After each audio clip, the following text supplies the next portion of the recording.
Yo, this right here is dedicated to the dedicated snow fighters. We see you. What's up, everybody? Welcome to Net Gain. This is networking, encouragement, and training. I'm your host, Evan Tashwire, jack of all people trades. Got a special guest with me today, Rob Thibault from Top Gun Backblades. Rob, go ahead and introduce yourself.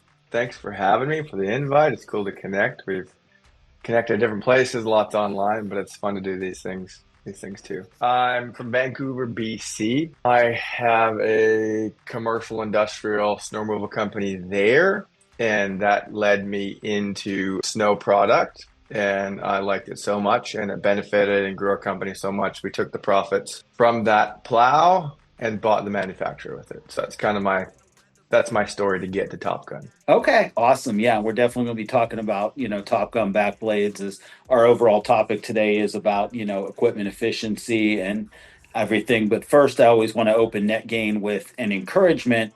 And what I want to send out as an encouragement today to anybody in the industry is really try different systems, whatever they are, whether it's something like time management, efficiency, and find what works for you. And also give yourself grace that what works for someone else might necessarily work for you, and vice versa. I'll use an example for weight loss. I had tried Noom in the past, and no shade to Noom by saying this, but one of their principles is like weigh yourself every day. And for me, just looking at the scale that much, just mentally, for whatever reason, was a block to me. It just didn't do it. And I've Yeah, actually found I've of been course. more healthy not doing it as much. And again, and no shade to that, because I know people that have done it and it's been very effective for. So know that, what works for you might not work for someone else. So I'd say leaders on your team, think about that. If you lead people, that maybe they need a different approach than yourself or someone else on your team. And even as individuals, if you try something and it doesn't work, that doesn't mean you can't do it. You just might need to find another way to do it. So, Rob, anything you'd say to that is just to expand on it? Oh, yeah. I mean, that's absolutely an exceptional lesson, I would say. In that case, like you learned a lot. You learned that like daily practice, that forced behavior was actually counterproductive. It didn't help you. And so you did two things was like you tried a new thing Hmm. and you learned something from that. And then you realize this is not for me.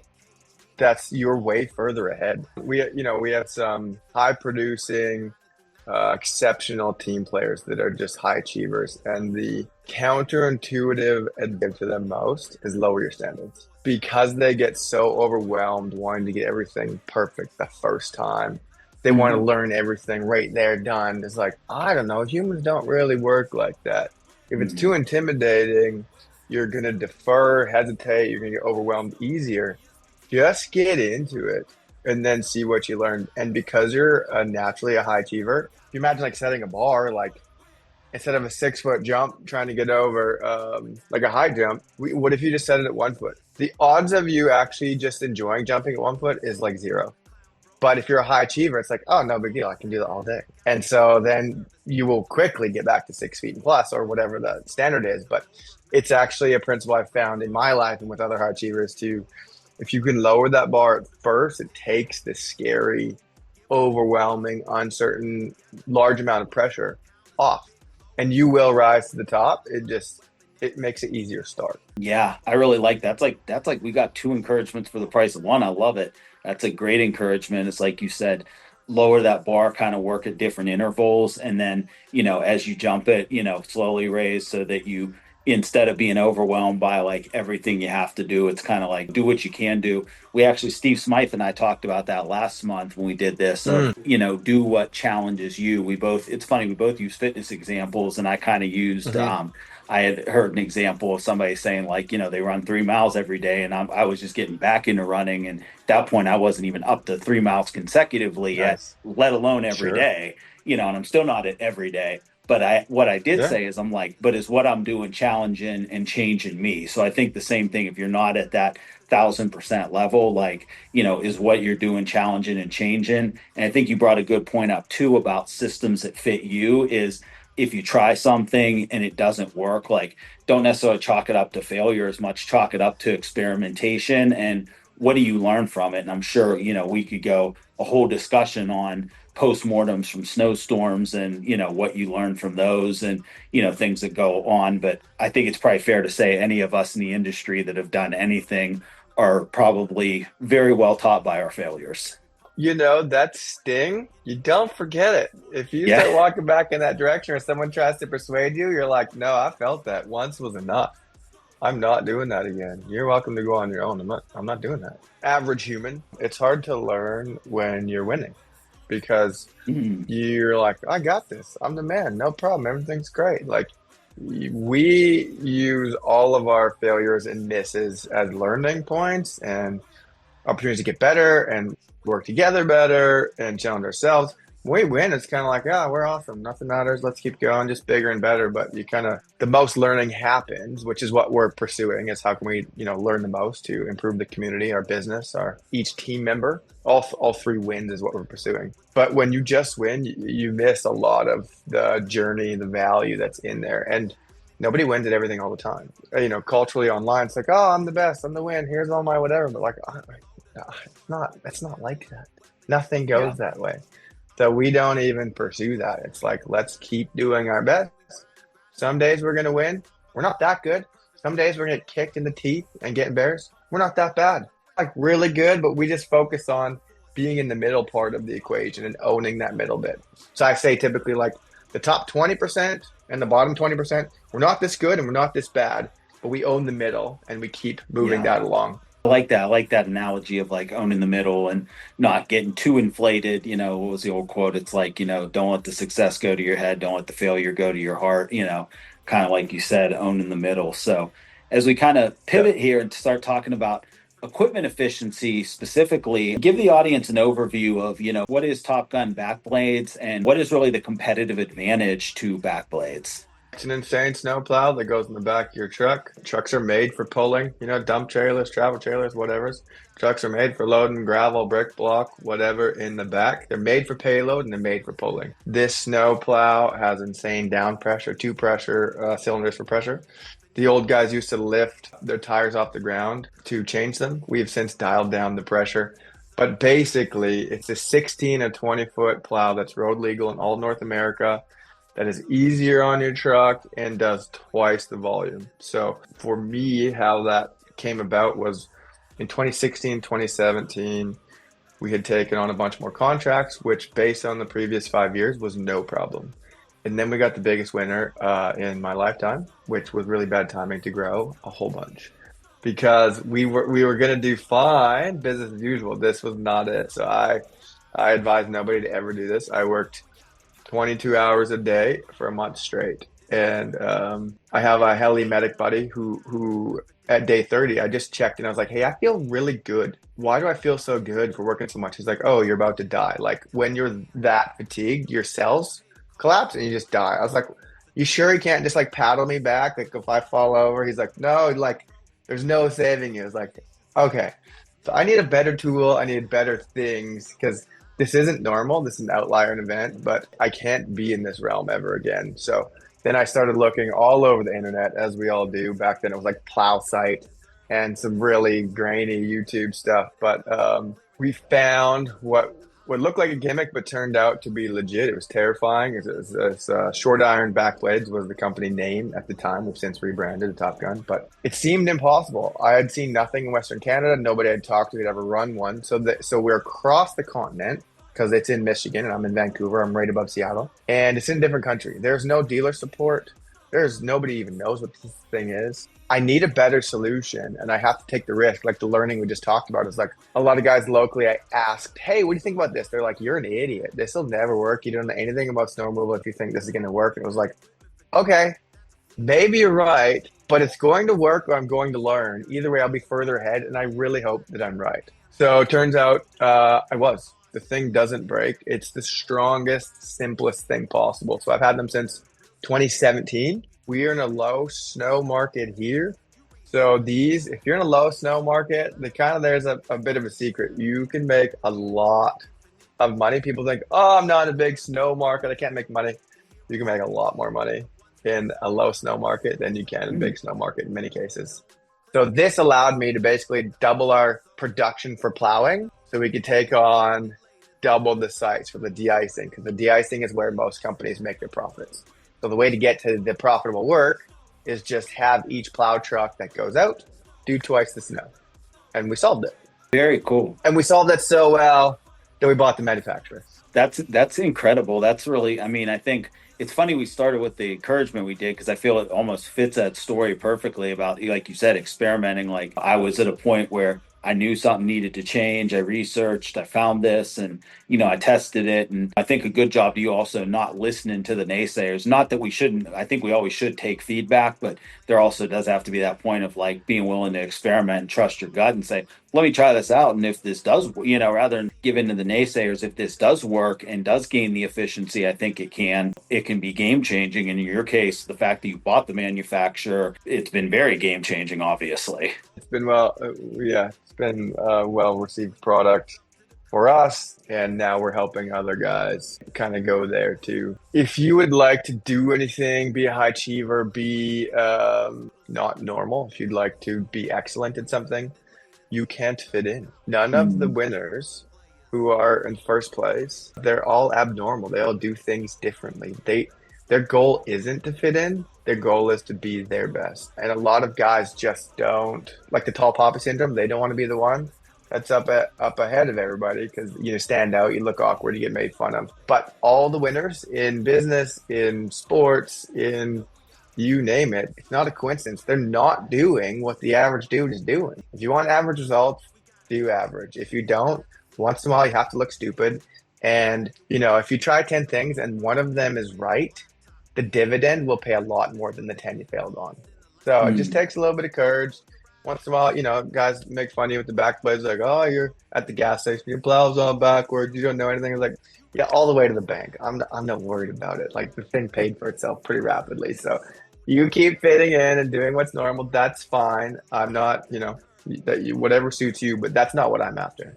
No, that's really cool and definitely great advice and wisdom on, like you said, not fitting in. I think when you were saying that about athletes, I think about like Jerry Rice. I remember watching a documentary on his training back in the day, and he used to run up and down mountains, and his teammates are like, dude, you're nuts. Like, why are you going out in the middle of nowhere? It doesn't take all this. But, he laughed all the way to the Hall of Fame and, career leading numbers that probably will never be touched again at a size where, there's a lot of people that were bigger than him, probably faster than him, more polished, but he just put that work and that grit in and is like, this is what I need to be excellent. I'm going to keep pushing myself to get that 1% better. And yeah, I think that's really great. If you're living, if you have a heartbeat, there will be criticism. Who cares? I find like 40% of the people, they love me, like me, what we're doing. 40% don't, and 20% don't even know what's going on or what's up, left, down, right. Like that can't be a thing that controls you. And, that example, I mean, Hall of Fame stuff, even if somebody does take the records and pass him, he's still the guy that did the thing. And that's his reputation, like his own like personal brand, as, we call it now, is like, I don't know. He won no matter what. And the other thing is when you do win, it makes everybody else feel very uncomfortable because then they see their own inadequacies and they're quick to throw little daggers or remarks or chirp you to somebody. Often, not always. I think the snow community in many ways, because of the last couple of years with snow jobs in particular, has opened up conversations that I don't think have ever been able to be had.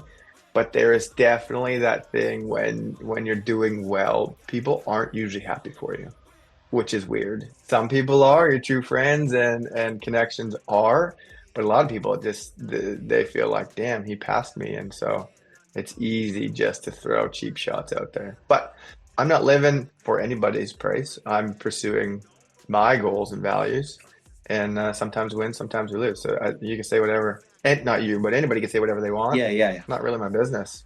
100%. No. And I think the snow community, I mean, you shout out Snow Jobs. I definitely shout them out. Sima, others that are bringing, Gene Stork, others that are bringing the community together in regional events, different ways. But I do agree with you too. I mean, here's the thing, even within the community, we're not always going to see things eye to eye. And here's the thing, not everything's going to be right for everybody. But like you said, knowing your audience and kind of who backblades are going to be good for, really pitching to those that buy in. So kind of with that, I mean, obviously, you believe in your product, but people who maybe are first learning about back blades, what types of properties or jobs would you say maybe they're best suited for? So if somebody's thinking about adding back blades to their fleet, what would they really be advantageous for? Yeah, so there's a few applications. One, if you're doing residential driveways, there's a lot of guys you will just be able to do twice or more. I'm not going to oversell. There's a lot of guys that get mad at me for underselling who use it. They're like, you're not telling the whole truth. It's like, it would not sound real if I explained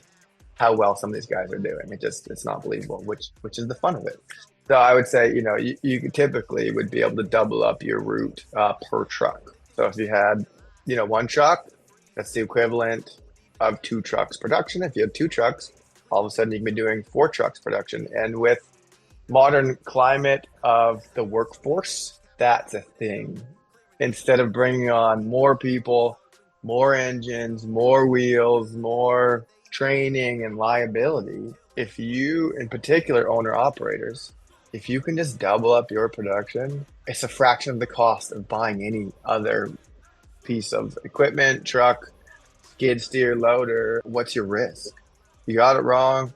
We don't like it. That's fine. You sell it. You take a couple grand loss, but I guarantee you made enough money. It didn't really matter anyways, even if you didn't love it. What it's also done is out here, again, we're in a low snow market. We had mid-sized commercial stuff, but this allowed us to take contracts that had previously required in contract that you need to have loaders with X size, Metal Plus or Arctic. They gave us a shot with these trucks, and our blade is $12,500. I did not buy a $200,000 loader. I did not buy a $40,000 plow to go on it. I took a truck I already owned and put one of these on it, and I charged the same rate, a hair under what the other guys were charging, but my costs were a fraction. So that's what helped fund the acquisition. Was it allowed me to go from small, mid-sized commercial to large commercial, and then I just ate up all that profit because we charge the same rate. So customers are paying for results. They're not paying to watch me per hour in a piece of equipment. They're paying for results. So they don't care how I deliver it. They're happy with the product. It's the same price they've always paid. So, and then once I finish, one of those large commercials, I lift my blade up, I fold my wings in, I'm road legal, I hit the highway and go do it again on another large commercial site. You just can't do that with a big loader or skid steer or tractor with, a lot of blades are fixed wide. These are 101, so they're road legal everywhere. Now, they can't stack like a loader, which is fine. They can still stack 5-6 feet if you're decent, but that's not where they're best suited. They're best suited for moving quickly. Our 20-footers will reach under the kingpin on semi-trailers. I mean, tell me what an attachment like that would cost. Otherwise, it's not even in the same ballpark, not even close. Guys who were looking at in commercial, this is your chance. There's a couple guys, say in Minnesota, that told me, we had some CVSEs. I'm Canadian. I'm still CVS. like the drugstore. Yeah, CVS. CVS. Drugstore, yep. One of the guys said, I was doing that in about 45 minutes, and I'm down to 18 minutes. Wow. So he charges the same, so he can do 2 and change, say 2.5. What does your bottom line look like? If you already own, you didn't buy a new truck, you just added this thing on there, and then you're doing twice, and you can get into commercial and expand without needing to spend hundreds of thousands or on extra equipment.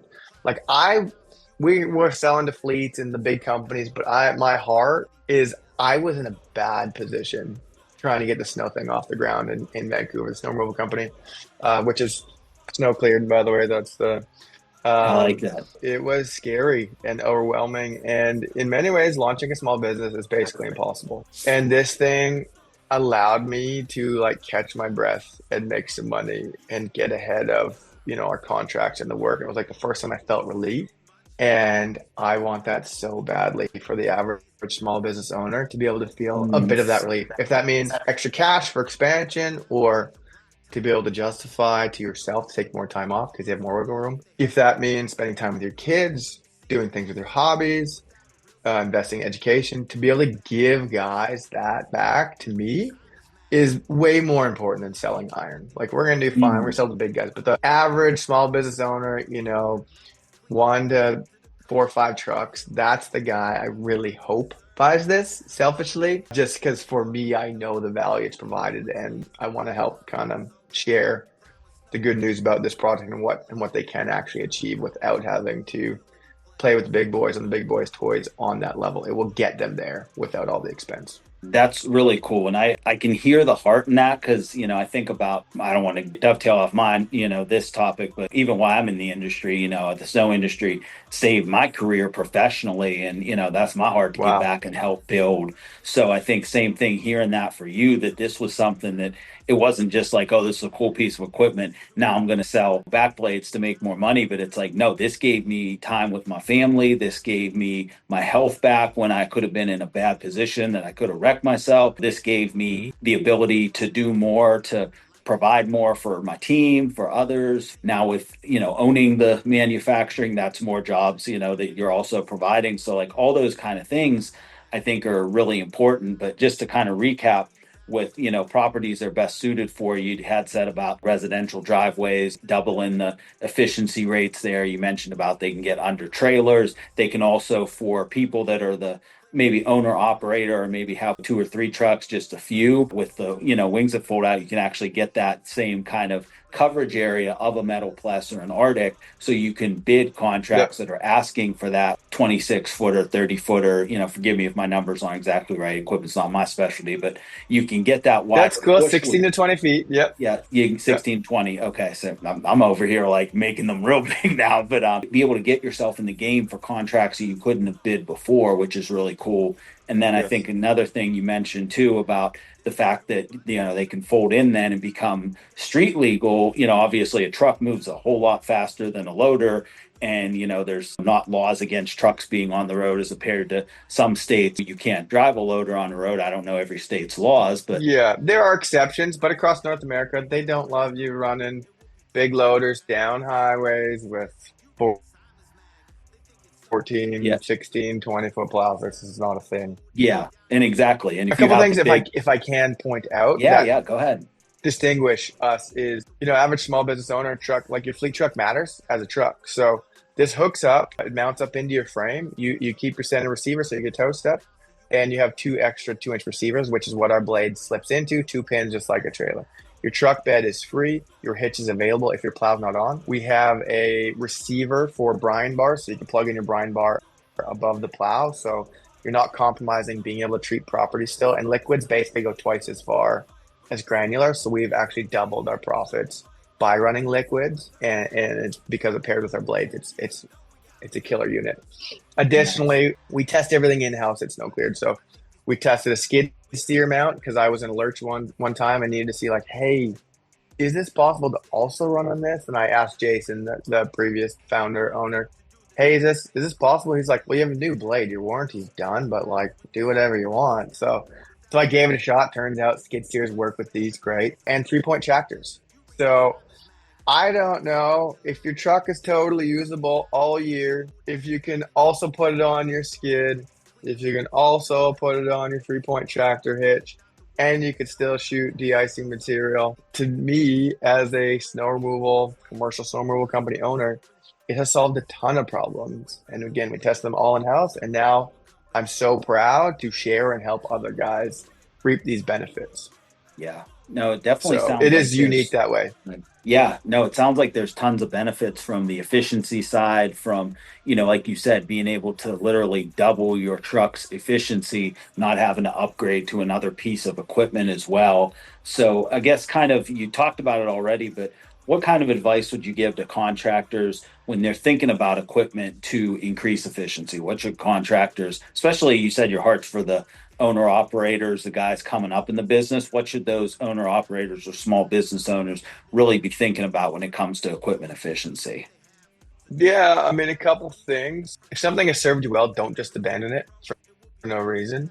Keep the thing going and try things. If you look at someone like a top dog, Todd, sweet dude, runs Hmm. airports, international airports. You look at Glacier, you look at, the more well-known, substantial outdoor pride. they're not there by coincidence. They're ambitious, which helps, but there are many ambitious people. It's the willingness to try things like we talked about. So if you feel like, I'm plowing as fast as I can, I'm the best in town, and I still, at the end of the year when we do the numbers, it doesn't make sense. Keep that how it is, but add something else so it's less risky. Don't abandon the thing.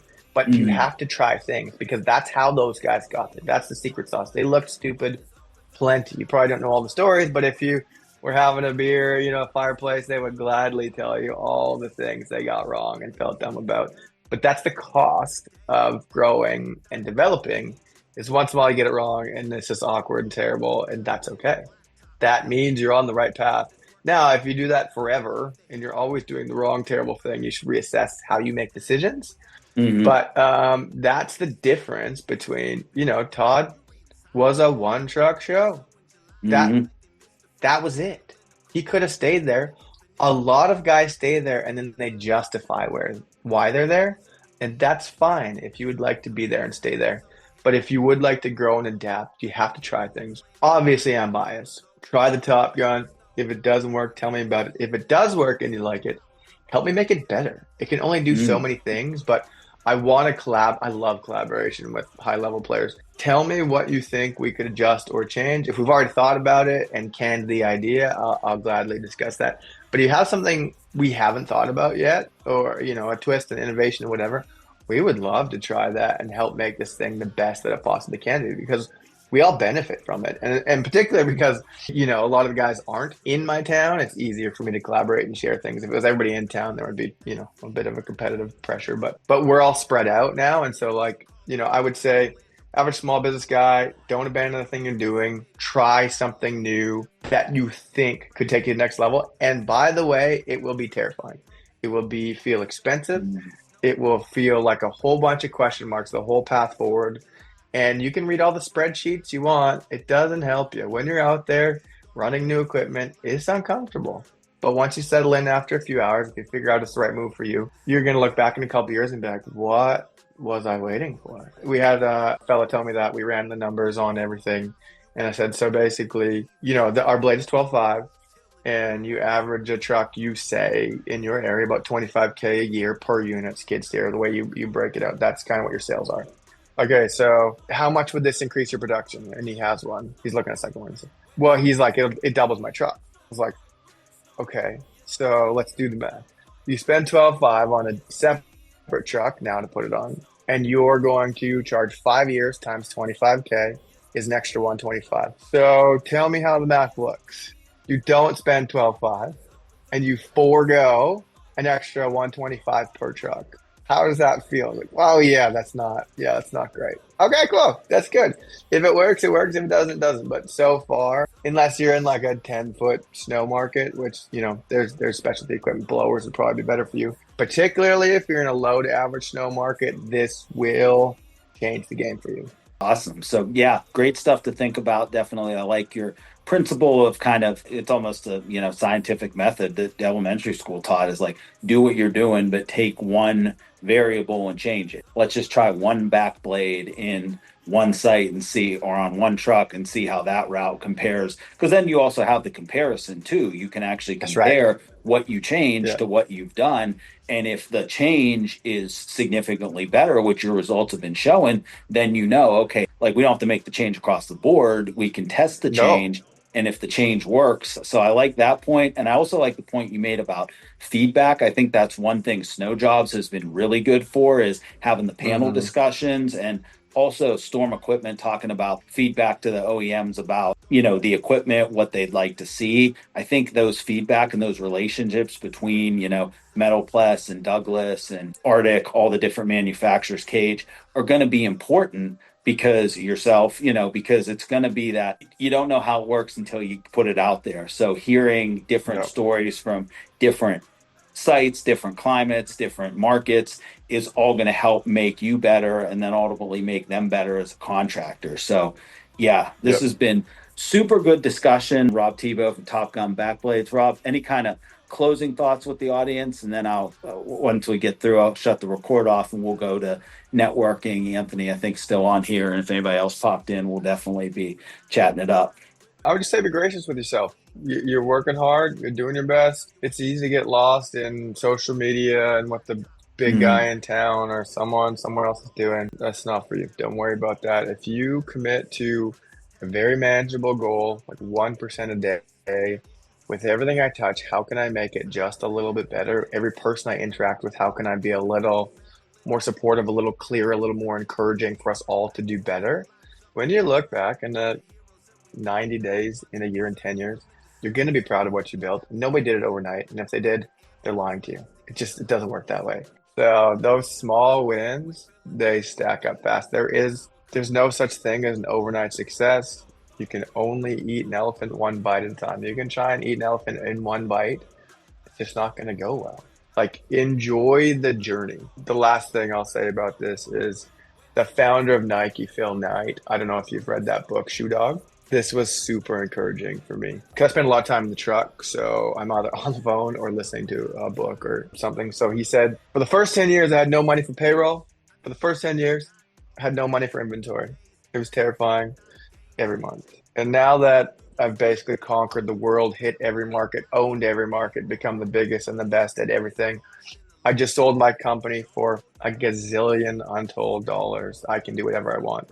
The only thing I want now is to do it all over again. So mm, like it tells you being in the fight, feeling like it's impossible, being scared, you're in the right place. Just keep going. If you stay there and don't keep going, that's when it all goes to pot and will fail. But if you keep going, you will be so much better for it. And you will look back on the hardest, scariest times with the most fondness and be the most proud of yourself when you were going through that, when you look back from the future. awesome. Now, I think that's great advice to close on. And for anybody, whether you're an entrepreneur, sales, operations, wherever you're at in the snow and landscape industry, I hope that encourages you to just keep going. So it's been Rob Thibault, Net Gain. Thank you, Rob, for joining us. Appreciate it.